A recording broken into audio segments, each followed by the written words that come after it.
You're listening to The Observing Eye. Pirate radio for the mind. Coming at you fresh from the computer hell cabin.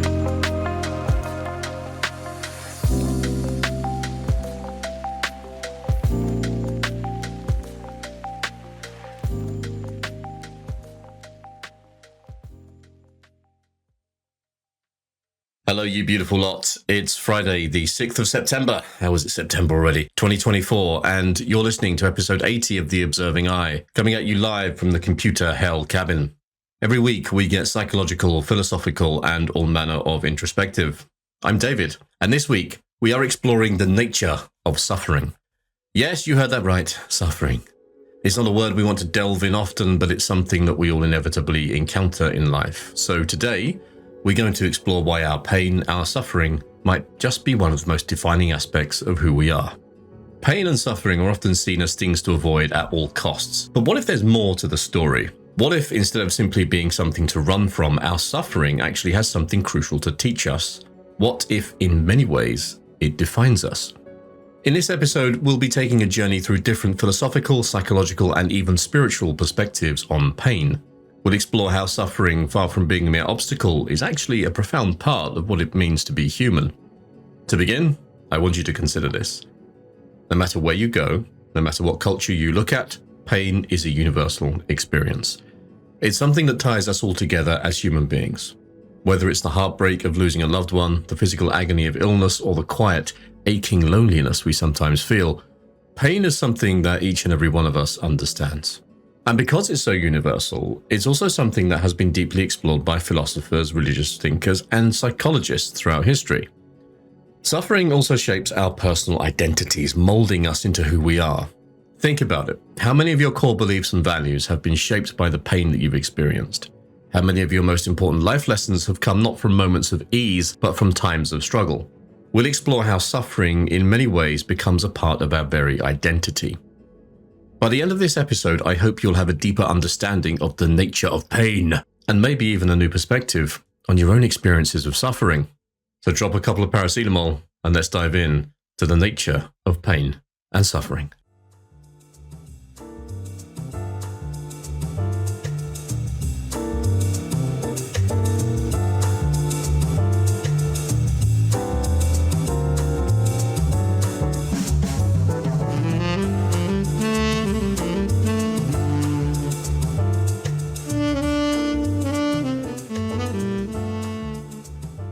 As we begin our journey into understanding suffering, we find ourselves standing on the shoulders of giants, philosophers who have grappled with the questions surrounding pain and existence throughout history.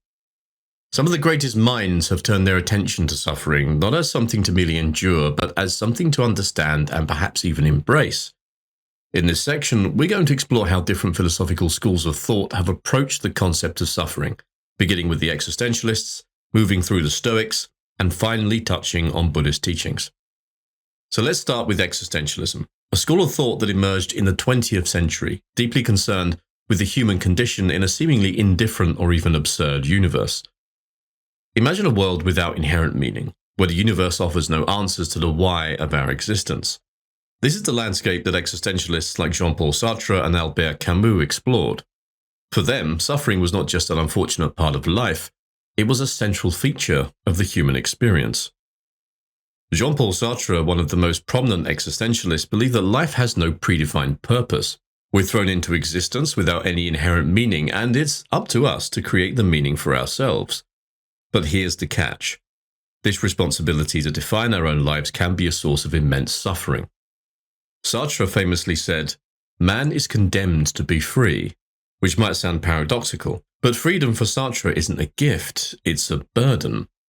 With this freedom comes the weight of making choices in a world that offers no clear direction and no easy answers. The suffering, then, comes from this deep sense of responsibility and the awareness of life's absurdity, the realization that the universe doesn't care about our existence, yet we must find a way to live meaningfully within it. Albert Camus, another key figure in existentialism, took this idea even further with his concept of the absurd. Camus believed that life's absurdity stems from the conflict between our desire for meaning and the silent, indifferent universe. In his famous essay, The Myth of Sisyphus, Camus presents the Greek mythological figure Sisyphus, who is condemned to roll a boulder up a hill, only for it to roll back down each time he nears the top. This endless, pointless labour symbolizes the human condition, striving for meaning in a meaningless world. But here's where Camus offers a twist. He argues that we must imagine Sisyphus as happy, embracing the absurdity of his task. For Camus, the key is not to escape suffering, but to live with it, to find meaning and even joy in the struggle itself. So, existentialism presents suffering as an inevitable part of life, but also as something that can push us to confront the most fundamental aspects of our existence. It's through this confrontation that we can create our own meaning, even in the face of an indifferent universe.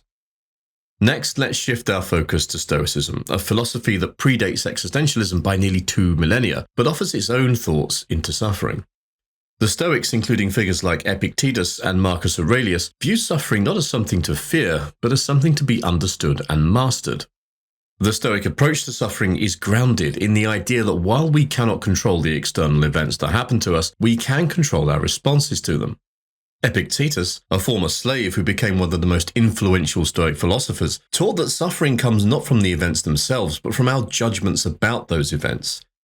In his Enchiridion, or handbook, Epictetus writes, it's a very elaborate name for a handbook, the Enchiridion. I'm just going to write this down in my Enchiridion. Epictetus writes, it's not what happens to you, but how you react to it that matters. This perspective shifts the focus from trying to avoid pain to managing our reactions to it. For the Stoics, the key to a good life lies in achieving a state of apatheia, which is not meant to be confused with apathy in the modern sense. Apatheia refers to a state of equanimity, where one is not disturbed by the vicissitudes of life. Marcus Aurelius, the Roman emperor and Stoic philosopher, often wrote in his meditations about the importance of accepting whatever happens with grace and calm. He famously said, "You have power over your mind, not outside events. Realize this, and you will find strength." This Stoic approach encourages us to view suffering as a natural part of life, something to be faced with resilience and inner strength. One of the most powerful concepts in Stoicism is amor fati, or love of fate. This idea suggests that we should not only accept what happens to us, including suffering, but embrace it as necessary and even beneficial. The Stoics believe that every experience, no matter how painful, offers an opportunity to practice virtue, whether it's patience, courage, or wisdom. So, in this view, suffering is not an obstacle to living a good life, but a crucial part of it. Finally, let's turn to Buddhism, which offers a distinctive approach to suffering, one that focuses on understanding and ultimately transcending it. Central to Buddhist teaching is the concept of dukkha, often translated as suffering, though it also encompasses a sense of unsatisfactoriness or unease that permeates life. The Buddha's first sermon after his enlightenment was on the Four Noble Truths, and the first of these truths is that life is inherently filled with suffering. But unlike existentialism, which often leaves us in the struggle, or Stoicism, which teaches us to master our response, Buddhism offers a path to transcend suffering altogether. According to the Buddha, suffering arises from tanha, or desire, our attachment to things, people, and outcomes. We suffer because we crave what we don't have, or because we fear losing what we do have. The solution then is to reduce or eliminate this attachment. This is where the practice of mindfulness comes in, being fully present in the moment, aware of our thoughts and feelings, but not clinging to them. Through practices like meditation, Buddhists seek to cultivate a state of nirvana, a liberation from the cycle of suffering. But this doesn't mean that Buddhism advocates for a life devoid of feelings or connection. Instead, it teaches that by letting go of our attachments, we can experience a deeper, more compassionate connection to the world. When we are no longer driven by selfish desires, we can approach life with equanimity and compassion, even in the face of suffering. Buddhism also emphasizes the importance of wisdom, understanding the true nature of reality, and ethics, which involves living in a way that reduces suffering for oneself and others. This holistic approach to suffering is not about escaping life's difficulties, but about transforming our relationship to them. So, what can we take away from these philosophical perspectives on suffering? From the existentialists, we learn that suffering is inescapable in a universe that offers no inherent meaning, but it's through our suffering that we're pushed to create our own meaning.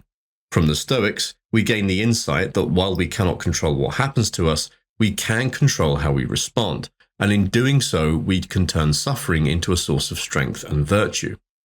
And from Buddhism, we are taught that suffering is a fundamental part of life, but by understanding its origins and changing our relationship to it, we can transcend it and find a deeper, more compassionate way of being. Each of these philosophies offers a different lens through which to view suffering, and together they provide us with a rich, multifaceted understanding of why our pain defines us.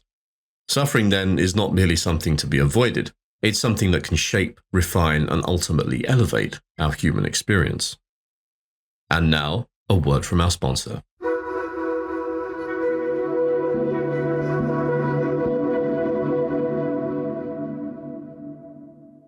This episode is sponsored by Athletic Greens. No, it's not at all, actually. It's sponsored by me and my book, which is out on Amazon, and you can purchase it as a paperback or on the Kindle, and it sits very much alongside this podcast. So if you're interested in philosophy and psychology and ways that these ideas can be applied to our lives in general, then the book is a really great place to get some theory and some practical applications of it.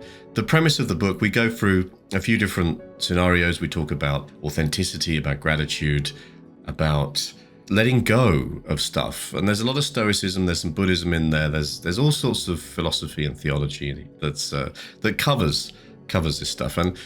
And the end point of it is for you to be able to reflect upon yourself and whether you are living according to how you would want to live organically, or whether you've adopted all of these frameworks and ideas that come from the external. God knows there's enough of those that hit us every day.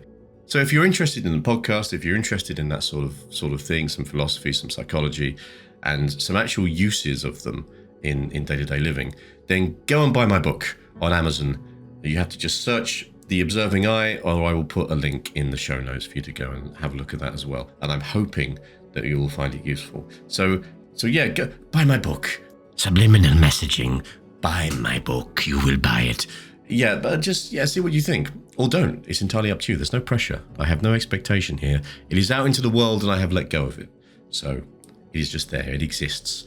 And you may enjoy it if you so choose. Thank you for your time. And we now return to the transmission.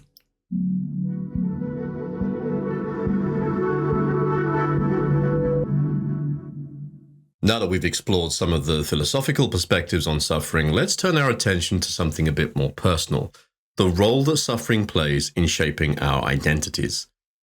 We often think of pain as something external, something that happens to us, but the truth is the way we experience and process suffering goes much deeper. It becomes a part of who we are, influencing our beliefs, our values, and even our sense of self. Think for a moment about the most challenging experiences you've faced in your life. Maybe it was the loss of a loved one, a serious illness, a betrayal, or a period of deep uncertainty. How did those experiences change you? How did they shape the person that you've become? It's often in these moments of profound suffering that we find ourselves most deeply engaged with questions of identity. Who am I in the face of this pain? What do I truly value? What kind of person do I want to be moving forward? These are not easy questions, and they don't always have clear answers, but they're essential to understanding how suffering shapes our identity. When we go through pain, we're often forced to confront parts of ourselves that we might otherwise avoid. Perhaps we discover strengths we didn't know we had, resilience, courage, or compassion. Or maybe we come face to face with our vulnerabilities, realizing how fragile we really are. Either way, suffering strips away the superficial layers of our identity and brings us closer to our core. For example, consider someone who has experienced the loss of a loved one. The grief they feel might lead them to reevaluate their priorities, to think more deeply about the relationships in their life.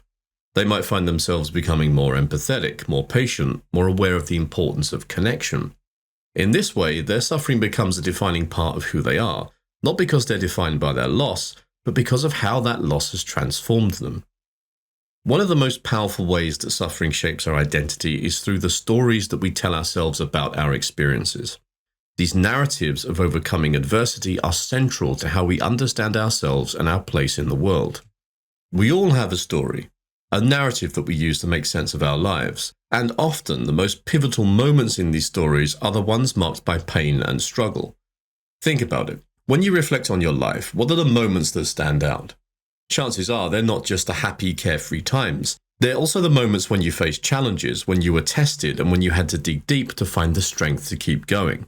These narratives of suffering and overcoming can be incredibly powerful. They're not just stories we tell to others.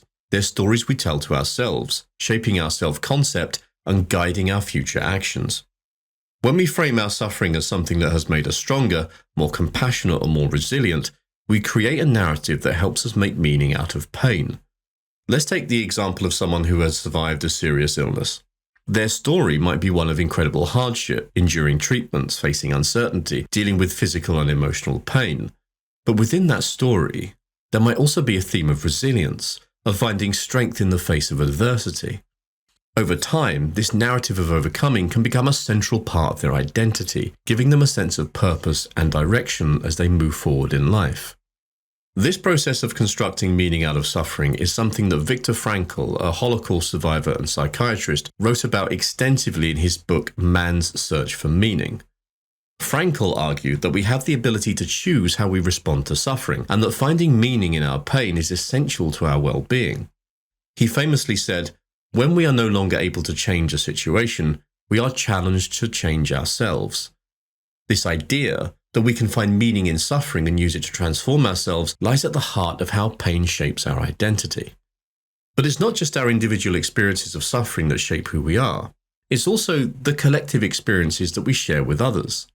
When we go through difficult times as part of a community, whether it's a family, a social group, or even a nation, our sense of identity is shaped not just by our own pain, but by the pain of those around us. Consider, for example, how communities come together in the wake of a natural disaster. The shared suffering of losing homes, loved ones, and livelihoods can create a powerful sense of solidarity. People might come to see themselves not just as individuals, but as part of a larger whole, united by a common experience of pain and recovery.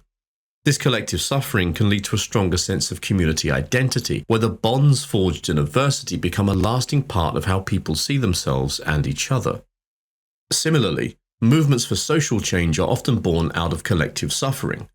When groups of people come together to protest injustice, they're not just fighting for change, they're also forging a shared identity based on their collective pain and their shared vision for a better future.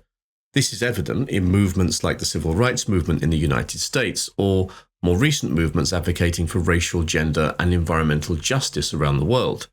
The suffering that people endure, whether it's discrimination, violence, or marginalization, becomes a rallying point, a source of strength and solidarity that shapes the identity of the movement and its members. It's important to note, though, that the relationship between suffering and identity isn't always positive. While suffering can lead to growth and transformation, it can also lead to a sense of bitterness, isolation, or despair. The stories we tell ourselves about our suffering can empower us, but they can also trap us in a cycle of victimhood or resentment. This is why it's so important to be mindful of how we process our suffering. If we can find a way to integrate our pain into our identity in a healthy, constructive way, it can become a source of strength and wisdom. But if we allow our suffering to define us in a negative way, it can lead to a distorted sense of self, where we see ourselves primarily as victims rather than as resilient, capable individuals. So, how does suffering shape our identity? It's through the deep, often painful process of confronting who we are in the face of adversity that we come to understand ourselves more fully. The experiences that challenge us, that push us to our limits, are the ones that ultimately shape the core of who we are. Whether we grow from our suffering or are diminished by it depends on how we choose to respond, how we incorporate those experiences into our personal narrative, and how we allow them to transform us. In the end, our pain doesn't just define us, it refines us. It strips away the superficial layers and brings us closer to our true selves, helping us to discover what really matters and who we really are.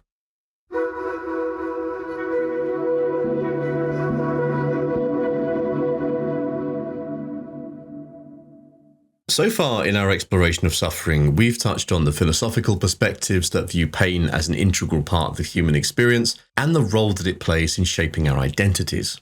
Now, let's dive into the psychological aspects of suffering, how it affects our minds, how we cope with it, and how in some cases it can even lead to profound personal growth. Let's begin with a concept that may seem a little paradoxical at first, and it's the idea that suffering, while painful, can also be a powerful catalyst for growth. This concept is often referred to as post-traumatic growth. It's a psychological theory that suggests that individuals who endure significant trauma or suffering can emerge from those experiences stronger, more resilient, and with a deeper appreciation for life. The idea of post-traumatic growth challenges the more well-known concept of post-traumatic stress disorder, or PTSD. While PTSD focuses on the negative psychological effects of trauma, such as anxiety, depression, and flashbacks, post-traumatic growth highlights the potential for positive change following adversity. This doesn't mean that the trauma was a good thing or that it should be minimized, but rather that people have the capacity to grow and find new meaning in life after enduring hardship. Research on post-traumatic growth shows that people who experience this kind of growth often report several key changes in their lives. They might develop a greater sense of personal strength, realizing that they are more capable of handling life's challenges than they previously thought. They might experience a shift in their priorities, placing more value on relationships, spirituality, or other aspects of life that they might have taken for granted before. Some people find a new sense of purpose, dedicating themselves to helping others who are going through similar experiences. Take, for example, someone who has survived a life-threatening illness. Initially, they may struggle with the trauma of their diagnosis and treatment, facing fears of mortality and the physical and emotional toll of their illness. But as they recover, they might find that their experience has changed them in profound ways. They might develop a new appreciation for life's small moments, a deeper connection with loved ones, and a stronger sense of resilience. This doesn't erase the pain that they went through, but it does show how suffering can lead to personal growth and transformation. Another important psychological insight into suffering comes from the work of Carl Jung, a pioneering figure in the field of psychology, and who is covered in an episode about 3 episodes back, an entire one dedicated to Carl Jung. So if you're interested in finding a little bit more out about Carl, go and take a listen to that. And I'll put the link in the show notes. I'll try to remember to put the link in the show notes at the end. Jung introduced the concept of the shadow, the unconscious part of our personality that contains the aspects of ourselves that we tend to reject or ignore. The shadow includes our fears, desires, and painful memories, the things we find difficult to acknowledge about ourselves. Jung believed that in order to achieve psychological wholeness, we must confront and integrate our shadow. This process, known as shadow work, involves bringing the hidden parts of ourselves into the light of consciousness, accepting them, and finding ways to integrate them into our lives. Suffering often brings us face to face with our shadow. When we experience pain, we might encounter emotions and thoughts that we've been avoiding, feelings of anger, shame, fear, or inadequacy. These aspects of ourselves can be difficult to acknowledge, but Jung argued that by confronting them, we can achieve a deeper understanding of ourselves and ultimately a greater sense of wholeness. Someone who experiences a deep personal loss, for example, might find themselves overwhelmed by feelings of grief and anger. These emotions might bring up unresolved issues from the past, perhaps feelings of abandonment or unworthiness. Rather than pushing these emotions away, shadow work encourages us to explore them, to understand where they come from, and to find ways to integrate these aspects of ourselves into our identity. Jung believed that by doing this work, by embracing our shadow, we can transform our suffering into a source of strength and wisdom. This doesn't mean that we should seek out suffering, who would? But rather that when we do encounter it, we can use it as an opportunity for growth and self-discovery. Another key psychological insight into suffering is the role of meaning-making, the process by which we interpret and find meaning in our experiences, particularly our painful ones. Viktor Frankl wrote extensively about the importance of meaning in his book that we mentioned earlier, Man's Search for Meaning. Frankl's experiences in Nazi concentration camps led him to conclude that the ability to find meaning in suffering is essential to psychological survival. And that's quite a serious case, isn't it? This guy's got some experience to be able to talk about this. Frankl's approach, known as logotherapy, is based on the idea that humans are driven by a search for meaning. When we encounter suffering, one of the most important things we can do is to find a way to make sense of it, to understand it in a way that gives our lives purpose. This doesn't mean that the suffering itself is meaningful, but that we can create meaning out of our response to it. So someone who loses a loved one might find meaning in their grief by dedicating themselves to causes that their loved one cared about, or by creating a legacy that honors their memory. By doing so, they transform their suffering into something that contributes to their sense of purpose, helping them to cope with their loss. Meaning making can take many forms. It might involve finding a sense of purpose in helping others, developing a new philosophy of life, or simply finding peace in the knowledge that suffering is a part of the human condition. The important thing is that meaning making allows us to frame our suffering in a way that gives us hope, resilience, and a sense of direction. Finally, let's talk about resilience and the various coping strategies that people use to deal with suffering. Resilience is the ability to bounce back from adversity, to maintain or regain psychological well-being in the face of challenges. While some people seem naturally more resilient than others, research shows that resilience is not a fixed trait. It can be developed and strengthened over time. One of the key factors in resilience is the use of effective coping strategies. These are the methods we use to manage the emotional, psychological, and physical effects of suffering. Coping strategies can be broadly categorized into two types: problem-focused coping and emotion-focused coping. Problem-focused coping involves taking direct action to address the cause of suffering. This might include seeking medical treatment for an illness, finding solutions to a financial problem, or resolving conflicts in a relationship. By tackling the issue head-on, we can reduce the source of our suffering and regain a sense of control. Emotion-focused coping, on the other hand, involves managing the emotional response to suffering.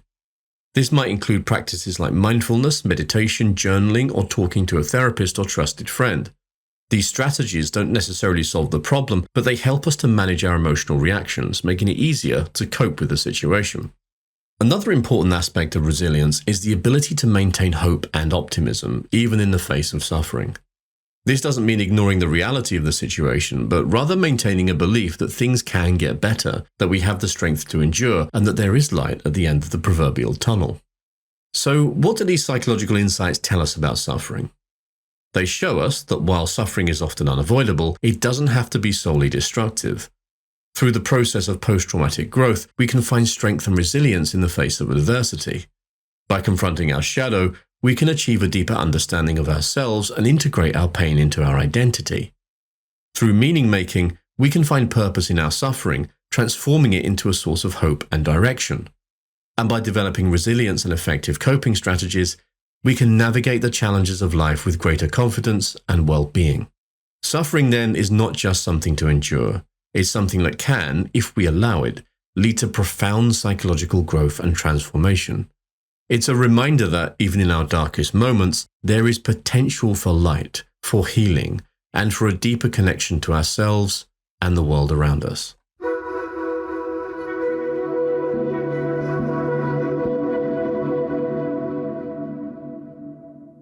Now, let's turn our attention to the aesthetic and creative dimensions of suffering.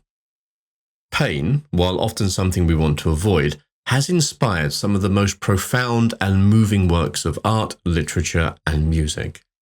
In this section, we'll explore how suffering drives creativity, how it shapes artistic expression, and why there's a certain beauty that can emerge from our darkest moments.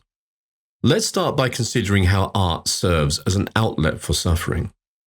Throughout history, artists have turned to their craft to process, express, and transcend their pain. For many, creating art is not just a way to cope with suffering, it's a way to give it form, to make it tangible, and to communicate it to others. Take the example of Vincent van Gogh, one of the most celebrated painters in history. Van Gogh's life was marked by intense emotional turmoil, including struggles with mental illness, loneliness, and poverty. Yet out of this suffering, he created some of the most stunning and evocative works of art ever produced. Paintings like The Starry Night and Sunflowers are not just beautiful, they are infused with the emotion and intensity of Van Gogh's inner world. His art is a reflection of his suffering, but also of his profound capacity to find beauty within it. Similarly, in literature, many great works have been born from the author's own experiences of pain. Consider the poetry of Sylvia Plath, whose writing often delve into themes of despair, depression, and the struggle for identity. Her famous collection, Ariel, written in the final months of her life, is a powerful exploration of suffering and the search for meaning. Plath's ability to articulate her pain so vividly allows readers to connect with her experience, finding resonance in her words. Art allows suffering to be transformed into something that can be shared, understood, and even appreciated by others. It provides a way to communicate the incommunicable, to bridge the gap between individual experience and universal emotion. Through art, the artist's suffering is not just endured, it's elevated, becoming a source of connection and insight. But why does suffering so often serve as a source of inspiration? One reason is that suffering forces us to confront the deepest aspects of our humanity. It strips away the superficial layers of life, bringing us face to face with our vulnerabilities, our fears, and our desires. In these moments of raw emotion, we are often driven to create, to capture the intensity of our feelings, to make sense of our experiences, and to find some form of expression that can hold the weight of our pain. Friedrich Nietzsche, the German philosopher, famously said, "That which does not kill us makes us stronger." But he also believed that suffering is essential to the creation of art and beauty. Nietzsche saw suffering as a catalyst for creativity, arguing that the most profound art comes from those who have confronted the harshest realities of life. In his view, it is through suffering that we gain the depth, perspective, and emotional intensity needed to create works of lasting value. This idea is echoed in many artistic traditions. In Japanese aesthetics, for example, there is the concept of wabi-sabi, which finds beauty in imperfection, transience, and the marks of time. This philosophy embraces the idea that beauty is not found in perfection, but in the cracks and flaws that tell the story of life's journey. Similarly, in the art of kintsugi, broken pottery is repaired with gold lacquer, highlighting the cracks rather than hiding them. The result is a piece that is more beautiful and unique precisely because of its imperfections, a powerful metaphor for how suffering can add depth and character to our lives. There's also a certain beauty in suffering itself, a beauty that comes not from the pain, but from the resilience, courage, and strength that it reveals. When we witness or experience suffering, we are often struck by the dignity with which people face their challenges, by the ways in which they rise above their circumstances and find meaning in their struggles. Consider the stories of individuals who have endured great hardships, whether it's survivors of the Holocaust, victims of natural disasters, or those who have overcome personal tragedies. Their stories are often moving not just because of the pain they endured, but because of the beauty that emerged from their resilience, their compassion, and their determination to find hope in the darkest of times. This idea of the beauty of suffering is also reflected in religious and spiritual traditions around the world. In Christianity, for example, the image of Christ on the cross is a powerful symbol of redemptive suffering, of the idea that through pain and sacrifice something greater can be achieved. Similarly, in Buddhism, the lotus flower, which blooms in muddy water, symbolizes the potential for beauty and enlightenment to arise from the challenges and suffering of life. In art, literature, and spirituality, suffering is often portrayed as a journey, a passage through darkness that leads to a deeper understanding, a greater compassion, and a more profound appreciation of life. It's this journey and the transformation it brings that creates a certain kind of beauty, a beauty that is deeply connected to the human experience. Finally, it's important to recognize that the creative process itself can be a path to healing. When we create, we are not just expressing our pain, we are also engaging in a process of transformation. Creativity allows us to take something that is painful, chaotic, and overwhelming and give it form, structure, and meaning. This process of creation can be deeply therapeutic. It allows us to externalize our emotions, to explore them from different perspectives, and to find new ways of understanding and integrating them into our lives. Whether it's through painting, writing, or music, or any other form of creative expression, the act of creating can help us to process our suffering, to make sense of it, and to find a way forward.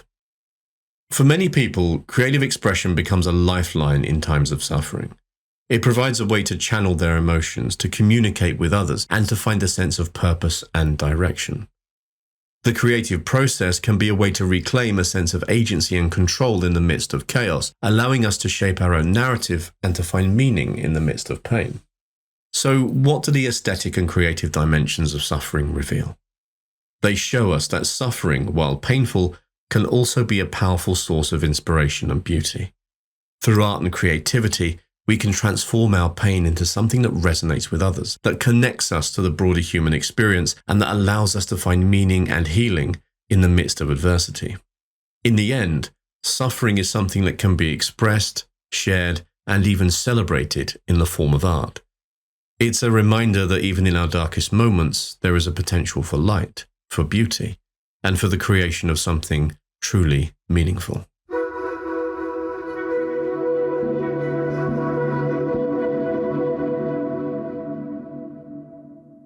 As we've journeyed through the philosophical, psychological, and creative dimensions of suffering, we have seen how deeply intertwined pain is with the human experience.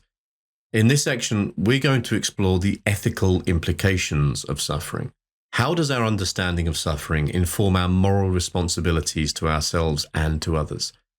What ethical questions arise from the existence of suffering? And how do different philosophical and religious traditions grapple with the challenge of suffering in the context of morality and justice? Let's begin by considering our moral responsibility when it comes to suffering. When we see someone in pain, what is our ethical obligation? Are we required to act to alleviate their suffering if we can, or is it enough to simply acknowledge their pain and offer sympathy? This question has been at the heart of ethical debates for centuries. Many moral philosophies emphasize the importance of compassion and the duty to help others in need.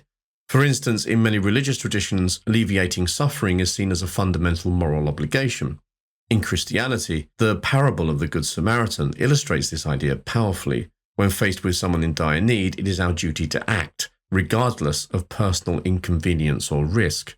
Similarly, in Buddhism, the concept of karuna, compassion, is central to the ethical teachings of the Buddha, urging us to alleviate the suffering of all sentient beings. From a secular perspective, thinkers like Peter Singer have argued for a principle of effective altruism, where our moral responsibility extends beyond mere empathy to taking concrete actions to reduce suffering, particularly in contexts where we have the means to make a significant impact. For Singer, the suffering of others, whether near or far, demands a response, especially if we can alleviate it without causing equivalent harm to ourselves. But moral responsibility isn't always clear-cut. There are difficult questions to consider. How do we balance our own needs and well-being with our responsibility to others? What if helping someone else causes us to suffer in turn? Is there a point at which we are justified in prioritizing our own happiness or well-being over the needs of others? These are complex ethical dilemmas, and there may not be simple answers. But what's clear is that suffering challenges us to think deeply about our responsibilities to one another and to consider how we can live in a way that reduces harm and promotes well-being, both for ourselves and for those around us. Next, let's explore one of the most profound ethical and philosophical challenges related to suffering, and that's the problem of evil. This is a question that has troubled theologians, philosophers, and everybody else for centuries. If there is a benevolent, omnipotent God, why is there so much suffering in the world? Why do good people suffer, and why do evil acts often go unpunished? This question is at the heart of what is known as theodicy, the attempts to justify the existence of suffering in a world governed by a good and all-powerful deity. Various religious traditions have approached this problem in different ways. In Christianity, one common explanation is the idea of free will. According to this view, God gave humans free will to choose between good and evil. Suffering, then, is a consequence of human choices, of the misuse of this freedom. While this explanation addresses the existence of moral evil, the evil caused by human actions, it doesn't fully explain natural evil, which is suffering caused by natural disasters, diseases, or other events beyond human control. Another perspective within Christianity is the notion of suffering as a test or a form of spiritual growth. This idea suggests that suffering can have a purpose, serving as a means of refining character, deepening faith, or bringing about a greater good that might not be immediately apparent. This view is echoed in the story of Job in the Bible, where Job's suffering is portrayed as a test of his faith and righteousness. I always felt really sorry for Job. Like Job really worked hard. He really pushed through that suffering, and he didn't do well for it. And actually, I'm gonna put a link, if I can find one, to some of the stories of Job, because they're really interesting to have a look at. Whether you have a faith, whether you're a Christian or not, it's a good parable. I think something worth considering. In Buddhism, just context switching quickly here. In Buddhism, the problem of suffering is approached differently. Rather than attributing suffering to the will of a deity, Buddhism views suffering, or dukkha, as an inherent part of existence. The goal is not to explain away suffering, but to understand its causes, such as desire and attachment, and to find a path to transcend it. The Buddha's teachings offer a practical approach to dealing with suffering through ethical living, mindfulness, and meditation, rather than focusing on the metaphysical question of why suffering exists. These differing approaches to the problem of evil and suffering highlight the ethical complexities involved in reconciling the existence of pain with our moral beliefs. They challenge us to think critically about how we understand and respond to suffering, both in our own lives and in the world around us. Another important ethical dimension of suffering involves the relationship between suffering and social justice. Suffering is not distributed equally across the globe or within societies. Factors such as poverty, discrimination, and systemic inequality often mean that certain groups experience far more suffering than others. This raises significant ethical questions about justice, fairness, and our obligations to address these disparities. Consider, for example, the suffering caused by poverty.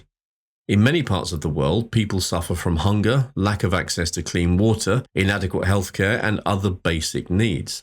This kind of suffering is often preventable and is closely tied to broader issues of economic and social justice. As a society, we must grapple with the ethical implications of allowing such suffering to persist and consider what actions we can take to address these injustices. Similarly, suffering caused by discrimination, whether based on race, gender, sexual orientation, or other factors, presents ethical challenges. When people are marginalized or oppressed, their suffering is not just a matter of individual pain, but a reflection of broader systemic issues. Addressing this kind of suffering requires us to think about how we can promote equality, protect human rights, and create a more just and inclusive society. In these contexts, suffering becomes a call to action, a challenge to our ethical principles and our commitment to justice. It asks us to consider not just our individual responsibilities, but our collective responsibilities as members of a global community. How can we work together to reduce suffering, to address the root causes of injustice, and to build a world where everyone has the opportunity to live with dignity and well-being? While it's clear that we have a moral responsibility to respond to suffering, it's also important to recognize the limits of what we can do. The concept of compassion fatigue speaks to this reality. When we are constantly exposed to the suffering of others, we may begin to feel overwhelmed, numb, or even indifferent. This can happen to caregivers, healthcare workers, activists, and anyone who is regularly confronted with the pain of others. Compassion fatigue raises important ethical questions about how we balance our responsibility to others with our own need for self-care. How can we continue to care deeply about the suffering of others without becoming overwhelmed? How do we ensure that our efforts to help don't lead to burnout, which ultimately reduces our capacity to make a positive impact? One approach to addressing these challenges is to cultivate sustainable compassion. It's not something that you fertilize in your back garden and you just grow with sunlight on organic seeds and things like that. It's a form of caring that acknowledges our limitations and emphasizes the importance of self-care and community of sport. Speak softly to the plant and he will grow nicely. This means recognizing that we can't... Jesus, that was a real shift, sorry. This means that recognizing that we can't solve every problem or alleviate all suffering. And that's important, I think. But we can make a difference in specific, meaningful ways. It also means being mindful of our own well-being, ensuring that we have the emotional and psychological resources to continue our work over the long term. And that's really important. That's something I have to remind myself and others about, is that it is not... And again, there's a whole episode on this in the back catalogue. It is not selfish to focus on your own well-being, because look at it this way. If you want to help others and you are constantly giving of yourself to do that, and you take zero time to recharge and to focus on yourself and your own needs, you will eventually run out of energy. Entropy, I was going to say. You will eventually reach entropy and the batteries will be flat and you won't be any use to anybody. So it's not selfish to look after yourself and your own well-being. It's not self-cherishing or any of that shit. It's important that you take time to do it, because in doing that, it is enabling you to be of more use to those people and causes that you care about in the first place. So take some time for yourself, please, everybody. Now, what do the ethical implications of suffering tell us? They remind us that suffering is not just a personal or philosophical issue. It is a deeply moral one.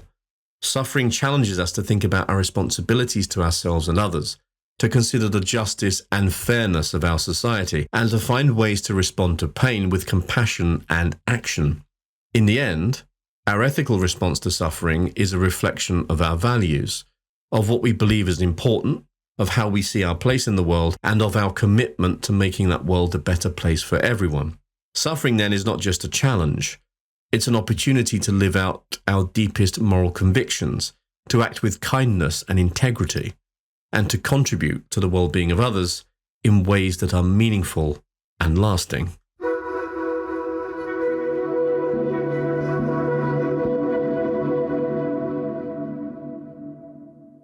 As we reach the final leg of our exploration into suffering, it is time to bring our discussion to the present day and to consider the modern challenges that we face in relation to suffering.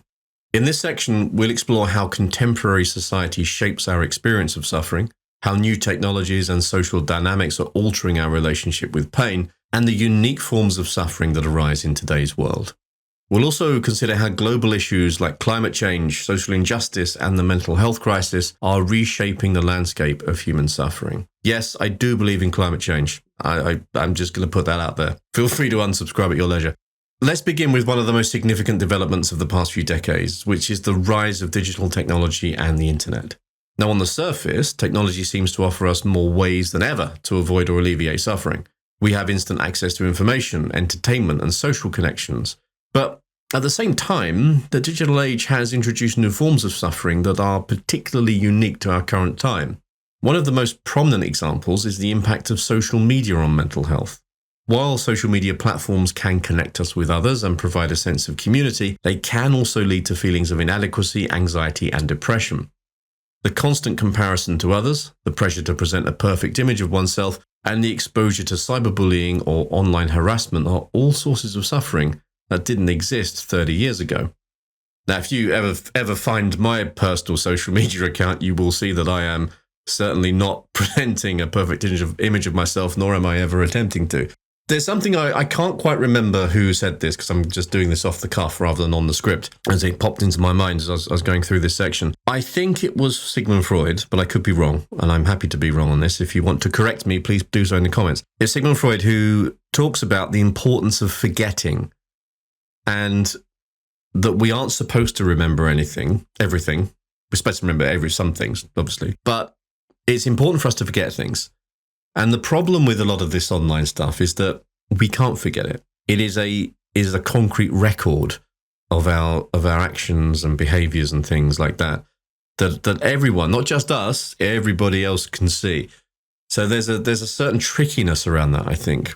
I think it's important to be able to forget stuff, to let things go and not think about them if they don't bring you something positive. And I'm not talking about big stuff. I mean, little things like, when you go out and you've had a bit too much to drink and someone's taken a photograph of you climbing up a scaffold pole in your pants. That's, in your underwear. For the US listeners, I'm talking underwear, not like trousers. Your pants, your actual boxers, your Y-fronts, your cacadoodles, getting up that scaffold pole. So little Timmy takes a photograph of you halfway up, and you're just flailing around screaming like a pirate because you've had half a bottle of tequila. And no one wants to remember that 5 years later. No one wants their employers seeing that and all that shit. Moving on. The 24/7 nature of the internet means that we are constantly bombarded with information, including news of tragedies, disasters, and crises happening around the world. This exposure can lead to a phenomenon known as doom scrolling, the compulsion to keep consuming negative views, even when it leaves us feeling overwhelmed and helpless. The sheer volume of distressing content can contribute to feelings of despair and anxiety, creating a new kind of suffering that is uniquely tied to our digital lives.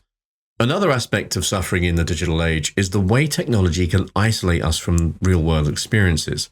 While we may be more connected online, many people report feeling lonelier and more disconnected in their offline lives. Even the fact that we have this distinction online and offline life is fucking atrocious. The digital world can sometimes act as a buffer against real human interaction, leading to a sense of emptiness or alienation. This paradox, being constantly connected yet feeling profoundly alone, is a unique challenge of our time. As we've touched on in previous sections, suffering is not just physical, it's also psychological. In recent years, there has been growing recognition of the mental health crisis that is affecting people across the globe. Conditions like depression, anxiety, and stress-related disorders are on the rise, and many experts believe that modern life is contributing to this trend. That's pretty serious, isn't it? That the whole world is having a mental health crisis. Like, we need to be asking some serious fucking questions about why that is, and what it is about modern life that is so deeply the antithesis of our well-being. There's some challenges for our future, I feel. Now, there are several factors that are driving this mental health crisis. The pressures of modern life, whether it's the demands of work, financial insecurity, or the fast pace of daily living, can lead to chronic stress, which in turn can trigger or exacerbate mental health issues. The isolation brought about by digital technology, as we just discussed, can also play a role, making it harder for people to find meaningful social connections and support. The stigma surrounding mental health issues can add another layer of suffering. Many people feel ashamed or embarrassed to seek help, fearing that they will be judged or misunderstood. This stigma can prevent individuals from accessing the care that they need, leading to a worsening of symptoms and a deepening sense of isolation. This crisis also raises questions about how we as a society respond to suffering. Are we providing adequate support and resources for those who are struggling? I'm going to immediately say, well, as someone in the UK, no, we are not. Are we creating environments that promote well-being, or are we contributing to the problem through our societal norms and expectations? These are important questions that need to be addressed if we are to effectively tackle the growing mental health crisis. Another modern challenge related to suffering is the persistence of social injustice. Despite significant progress in many areas, issues like racism, sexism, economic inequality, and discrimination continue to cause immense suffering for millions of people around the world. Social injustice often leads to systemic suffering, pain that is not just individual but collective, affecting entire communities. For example, systemic racism can lead to disparities in healthcare, education, employment, and housing, resulting in long-term suffering for marginalized groups. Similarly, gender-based violence and discrimination can create environments where women and LGBTQ+ individuals face constant threats to their safety and well-being. The suffering caused by social injustice is compounded by the fact that it is often invisible to those who are not directly affected. This can lead to a lack of empathy or understanding, making it harder to address the root causes of the problem. However, recent social movements such as Black Lives Matter and #MeToo have brought these issues to the forefront, demanding that society confront the suffering caused by inequality and work towards greater justice and equity. These movements highlight the importance of solidarity and collective action in addressing suffering. When people come together to fight for justice, they are not only challenging the systems that perpetuate suffering, but also creating a sense of hope and empowerment. This kind of collective effort is essential in tackling the deep-rooted causes of social suffering and building a more just and compassionate world. As we look at the modern landscape of suffering, we cannot ignore the global challenges posed by climate change and environmental degradation. Climate change is already causing significant suffering around the world, from extreme weather events like hurricanes and wildfires to the slow, grinding impacts of rising sea levels, droughts, and food insecurity. For many people, the effects of climate change are not a distant threat. They are a daily reality. Communities in low-lying coastal areas, for example, are facing the loss of their homes and livelihoods due to rising sea levels. Farmers in drought-stricken regions are struggling to grow crops and feed their families. Indigenous communities, who often have a deep connection to the land, are witnessing the destruction of their ancestral homes and the ecosystems they depend on. Climate change is also exacerbating existing inequalities. Those who are least responsible for the problem, often the poorest and most vulnerable populations, are the ones who are suffering the most. This raises important ethical questions about our responsibility to address climate change and to support those who are most affected by its impacts. The concept of environmental suffering extends beyond the human experience to include the suffering of non-human life. As habitats are destroyed, species driven to extinction, and ecosystems disrupted, we are witnessing a level of suffering in the natural world that is unprecedented in human history. This challenges us to rethink our relationship with the environment and to consider the moral implications of our actions on the planet and its inhabitants. There's an interesting thing I heard a while ago, and again, I can't remember where it comes from. It was probably one of these like pop 60s guys, writers, I think. And they said the funny thing about human beings is that nature has created something that exists outside of it. And I think that's a really interesting way to think about human beings. We are a part of nature, and yet we are apart from it. It's a very interesting dichotomy that we put ourselves in.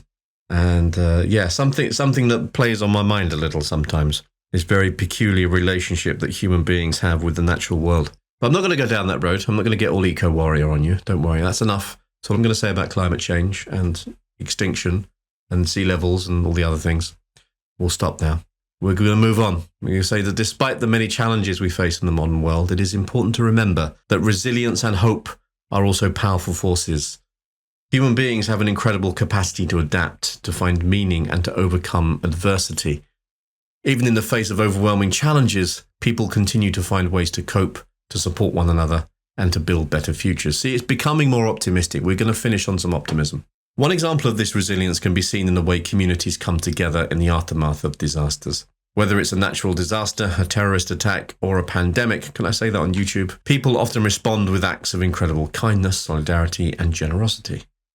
These moments remind us that even in the darkest times, there is light, and that our capacity for compassion and connection can help us to navigate the challenges that we all face. Moreover, there is growing awareness and activism around the issues that we've discussed. From mental health advocacy to climate action, people around the world are working to address the root causes of modern suffering and to create a more just, sustainable, and compassionate society. This gives us hope that while suffering may be an inevitable part of the human experience, it is also something we can strive to alleviate both for ourselves and for future generations. As we reflect on the modern challenges and suffering we face, we're reminded that suffering is not static. It evolves with the times, taking on new forms and presenting new ethical and practical challenges. But through it all, the core of the human experience remains the same: the search for meaning and desire for connection and the pursuit of justice and well-being. In the end, our response to suffering, both our own and that of others, defines us as individuals and as a society. Whether we are grappling with the impacts of digital technology, confronting the mental health crisis, fighting against social injustice, or addressing the global challenge of climate change, we are all called to respond with empathy, compassion, and action.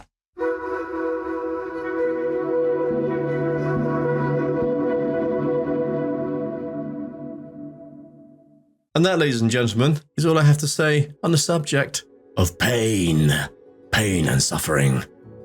As we conclude this episode, let's take a moment to reflect on the journey that we've taken together. We've explored suffering from many different angles, and we've seen that while pain is an unavoidable part of life, it is also deeply intertwined with our search for meaning, connection, and growth. Finding meaning in suffering is not about denying the pain or pretending that it doesn't matter.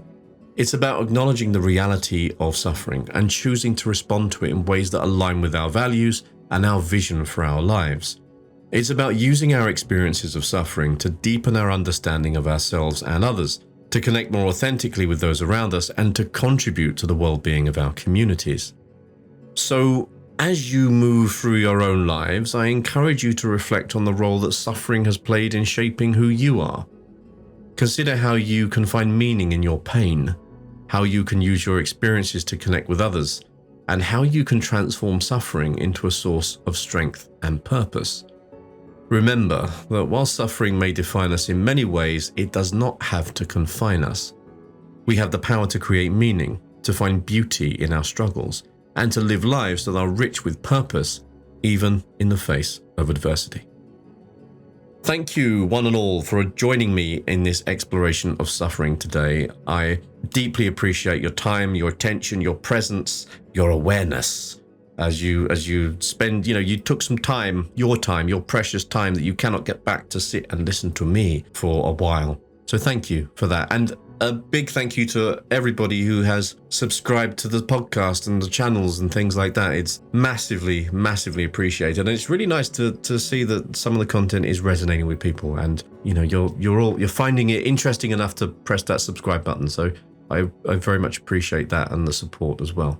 And of course, if you enjoyed this episode, please consider pressing that button or following the podcasts. Give it a review or share it with others who might find it interesting, because all of that support helps me to continue doing this and to keep bringing you this sort of content. And it shows me what you like listening to and what you don't. So if you enjoy it and everybody likes it, I will make more of that. And if something is shit and no one engages with it, I will do less. It's kind of how a little barometer for the sort of thing that you'll want to hear. As always, if anything in this episode has resonated with you in any way, then I would love to hear from you.